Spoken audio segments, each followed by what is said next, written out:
আজকের ক্লাসে সবাইকে ওয়েলকাম। হ্যালো অ্যালকিনস আর হ্যালো অ্যারিনস আমাদের চলছে। তার মধ্যে আমরা আলোচনা করেছিলাম হ্যালো অ্যালকিনস আর অ্যারিনস এর সাধারণ প্রস্তুতি।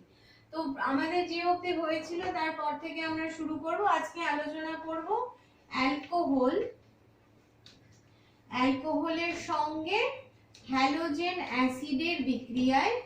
হ্যালোজেন অ্যাসিড কোনগুলোকে আমরা বলি? HCl, HBr, HI, এদেরকে আমরা বলি হ্যালোজেন অ্যাসিড। এদের বিক্রিয়ায় কি হয়ে যায়? অ্যালকোহলটা প্রতিস্থাপিত হয়, অর্থাৎ ROH একটা অ্যালকোহল।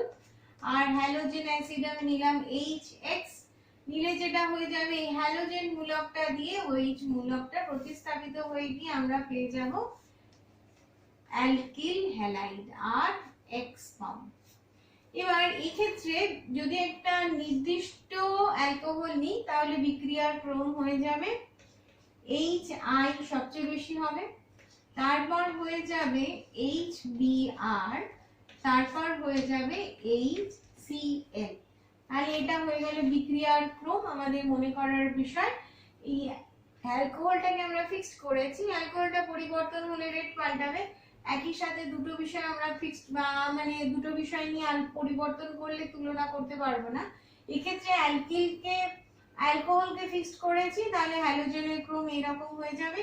এবং HF এই বিক্রিয়াটা করে না, HF বিক্রিয়া করে আর F উৎপন্ন করে না, অর্থাৎ অ্যালকিল ক্লোরাইড উৎপন্ন করে না। তার কারণ হচ্ছে এর মধ্যে আছে খুব শক্তিশালী হাইড্রোজেন বন্ড।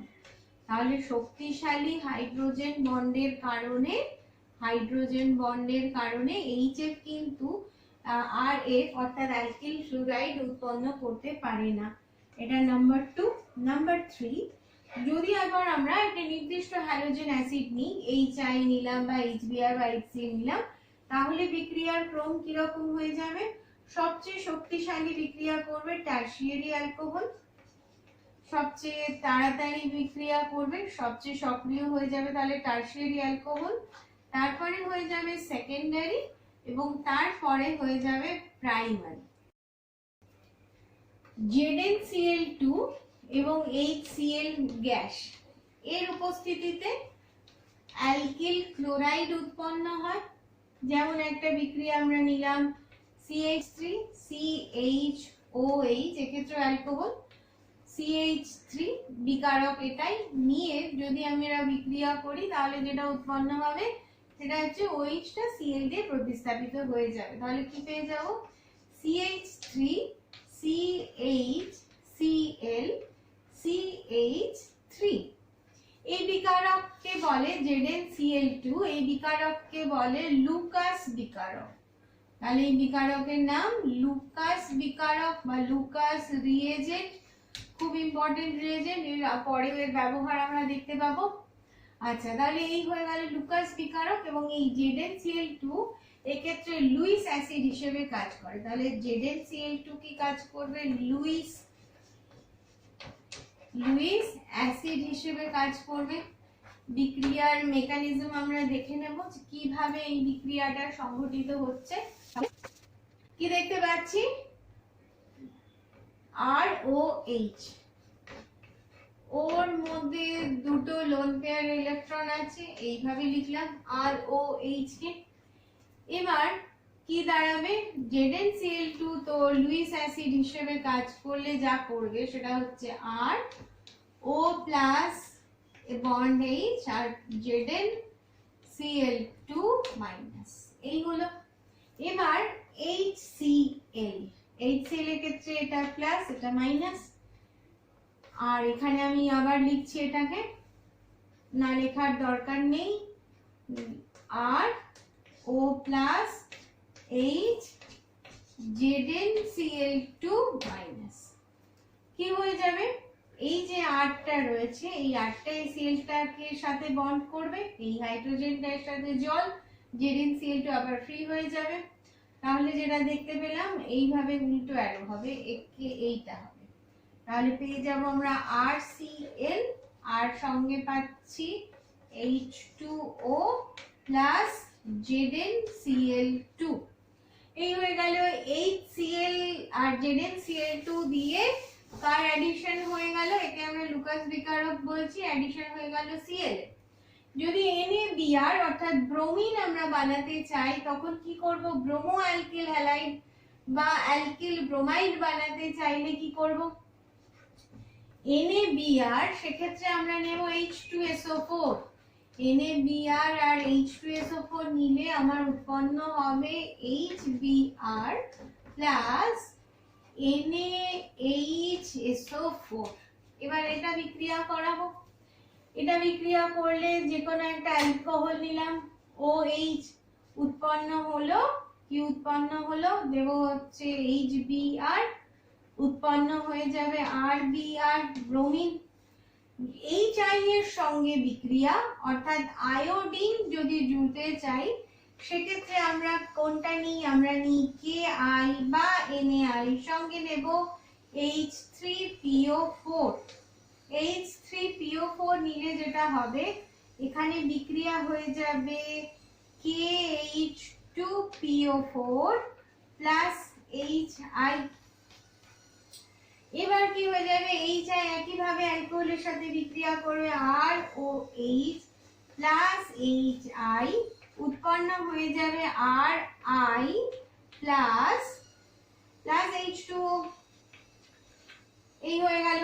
এবার আমরা যেটা দেখতে পাচ্ছি যে HI ব্যবহার করতে আমরা H3PO4 নিলাম, H2SO4 কেন নিলাম না, তার কারণ H2SO4 একটা জারক অ্যাসিড, জারক অ্যাসিড হলে কি হয়ে যাবে, এই HI কে জারিত করে কি উৎপন্ন করবে, I2। তাহলে এক্ষেত্রে আয়োডিনের ক্ষেত্রে অর্থাৎ আয়োডো অ্যালকিল আয়োডাইড উৎপন্ন করার ক্ষেত্রে আমরা গাঢ় H2SO4 নেব না, তার কারণ গাঢ় H2SO4 একটা তীব্র জারক অ্যাসিড, তার ফলে যেটা হয়ে যাবে যে উৎপন্ন HI কে জারিত করে আয়োডিনে পরিণত করবে। অ্যালকোহল প্লাস ফসফরাস হ্যালাইড, খুব কাজে লাগে এই বিক্রিয়াগুলো।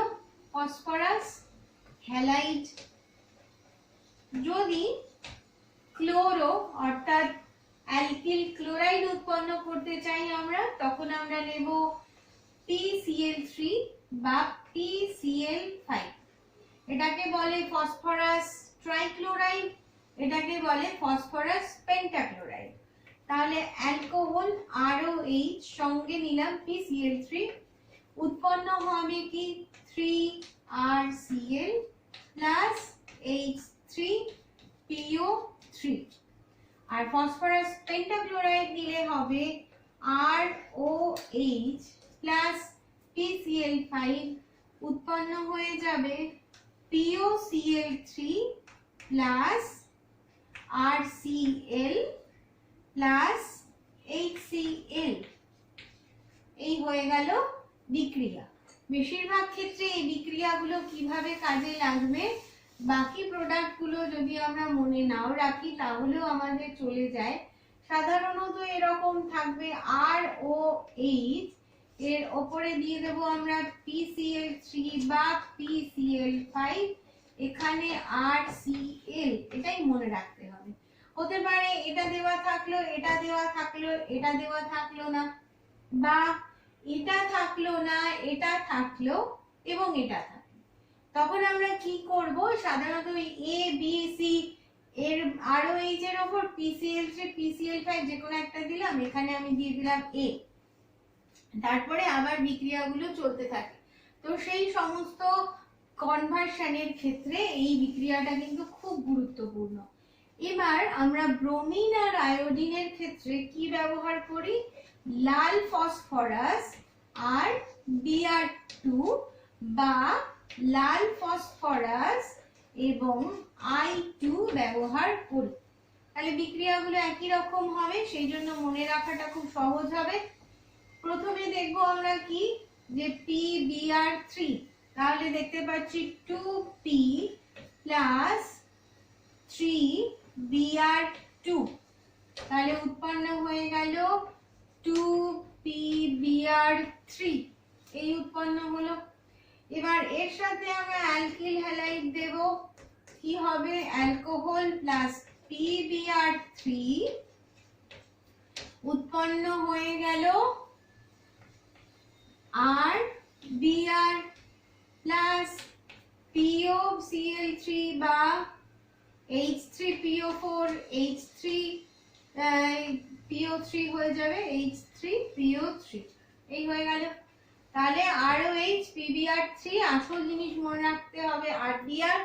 I2 এর ক্ষেত্রে একই রকম হয়ে যাবে 2P প্লাস 3I2 হয়ে যাবে 2PI3, তারপরে ROH প্লাস PBI3 হয়ে যাবে RI plus H3PO3।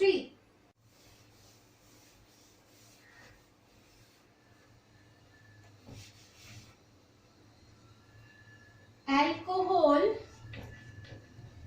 Plus thionyl chloride, অর্থাৎ নামটা লিখি থায়োনিল ক্লোরাইড SOCl2। তাহলে থায়োনিল ক্লোরাইড কাকে বলছি আমরা, SOCl2 কে। তার সাথে ROH অ্যালকোহলের বিক্রিয়া করানো হলো, উৎপন্ন হবে RCl plus SO2 plus HCl, এটাও গ্যাস, পাশে জি লিখে দিলাম, এটাও গ্যাস। এবার এই বিক্রিয়ার ক্ষেত্রে যেটা সুবিধা সেটা হচ্ছে এই SO2 এবং HCl দুটোই গ্যাসীয় পদার্থ, সেই কারণে অ্যালকিল ক্লোরাইড সহজেই পৃথক হয়ে যায়, পৃথকীকরণের আলাদা কোনো অসুবিধা থাকে না। কিন্তু PCl5 বা PCl3 ব্যবহার করেও তো আমরা অ্যালকিল ক্লোরাইড পাই, সেক্ষেত্রে যে অসুবিধাটা হয় যে H3PO3 এবং POCl3 দুটোই তরল পদার্থ, তার ফলে সেই তরলের সাথে অ্যালকিল হ্যালাইডকে পৃথক করার একটা কাজ থেকে যাচ্ছে, আমাদের অ্যালকিল ক্লোরাইডটাকে দরকার। এখানে পৃথকীকরণের কোনো অসুবিধা নেই, SO2 গ্যাস উড়ে বেরিয়ে যাবে, HClO গ্যাস বেরিয়ে যাবে, তো পেয়ে যাব। এই পদ্ধতিকে আর নাম আছে, এটার একটা গুরুত্বপূর্ণ, একে বলে ডার্জেন পদ্ধতি। তাহলে অ্যালকিল হ্যালাইড প্রস্তুতির যেই পদ্ধতি, এটাকে বলা হচ্ছে ডার্জেন পদ্ধতি। কোনটাকে ডার্জেন পদ্ধতি বলবো তাহলে, যে অ্যালকোহল প্লাস থায়োনিল ক্লোরাইডের যে বিক্রিয়া তাকে বলা হচ্ছে ডার্জেন পদ্ধতি। এই পদ্ধতির একটা গুরুত্বপূর্ণ অসুবিধা যে আমরা এই পদ্ধতিতে RBr বা RI প্রস্তুত করতে পারি না। তার কারণ কি, তার কারণ হচ্ছে SOBr2 অস্থায়ী, SOBr2 খুবই আনস্টেবল যৌগ, অস্থায়ী, আর SOI2 এর কোনো অস্তিত্বই নেই, এক্সিস্টেন্সই নেই, তাহলে এটা হচ্ছে অস্তিত্বহীন। আর এই SOBr2 এটা অস্থায়ী, সেই জন্য এই পদ্ধতিতে আমরা RBr এবং RI বানাতে পারবো না। তাহলে আমরা দেখতে পেলাম যে আয়োডাইড আর ফ্লুরাইড আমরা বানাতে পারছি না, I আর F কে প্রতিস্থাপন করতে পারছি না, সেই জন্য আমরা কি করব, সরাসরি প্রথমে ক্লোরাইড বা ব্রোমাইড তো তৈরি করা যাচ্ছে, আমরা দেখতে পেলাম, তো তৈরি করে যেমন RCl তৈরি করে তার সাথে যদি NaI এর বিক্রিয়া করানো যায় অ্যাসিটোন দ্রাবকে দ্রবীভূত অবস্থায়, তাহলে আমরা পেয়ে যাব RI প্লাস NaCl। এবার RBr তার সাথে সোডিয়াম আয়োডাইডের বিক্রিয়া করলে আমরা কি পাবো, RI পাবো, প্লাস পাবো সঙ্গে NaBr, একে বলে হ্যালোজেন বিনিময় পদ্ধতি। এই পদ্ধতিতে আমরা কি করলাম, সোডিয়াম আয়োডাইড নিয়েছি, আয়োডিন দ্রাবক নিয়েছি, নিলে আমরা পেয়ে গেলাম হ্যালোজেন বিনিময় পদ্ধতি। এর একটা নাম আছে, এটাকে বলে হচ্ছে ফিনকেলস্টাইন। তাহলে এটার নাম ফিনকেলস্টাইন, এই পদ্ধতিটার নাম হচ্ছে ফিনকেলস্টাইন। 11 এ বেশ কিছু অর্গানিক রিঅ্যাকশন আমরা করেছি, তোমরা করে নিয়েছো, তো এই নেম রিঅ্যাকশন অর্থাৎ বিজ্ঞানীদের নামের যে রিঅ্যাকশন সেগুলোর কিন্তু একটা আলাদা ইম্পর্টেন্স আছে। এবার আমরা দেখব ফ্লুরাইডকে কি করে অ্যাডিশন করব। ফ্লুরাইড অ্যাডিশনের জন্য আমরা অ্যালকিল ক্লোরাইড বা ব্রোমাইডের সঙ্গে অ্যালকিল ক্লোরাইড বা ব্রোমাইডের সাথে কিছু যৌগ নিয়ে নেব, যেমন AgF অর্থাৎ silver fluoride, SbF3 Sb antimony, Ag2F2 এই ধরনের বিক্রিয়াগুলো বিকারকগুলো নিলে এই Cl এবং Br প্রতিস্থাপিত হয়ে RF অর্থাৎ ফ্লুরাইড যৌগ উৎপন্ন হয়। এই পদ্ধতিরও একটা নাম আছে, একে শোয়ার্টজ বলে, SWARTZ, এটাকে বলছি আমরা শোয়ার্টজ পদ্ধতি। অ্যালকিল ব্রোমাইড প্রস্তুত করতে পারবো এই পদ্ধতিতে। এই পদ্ধতিটা হচ্ছে ফ্যাটি অ্যাসিডের সিলভার লবণ, ফ্যাটি অ্যাসিড দিয়ে সিলভার লবণ, সিলভার লবণ। তাহলে কি কি নিচ্ছি আমরা? নিচে হচ্ছে CH3 না লেখাই ভালো, RCOOAG, এটাই হয়ে গেল ফ্যাটি অ্যাসিডের সিলভার লবণ।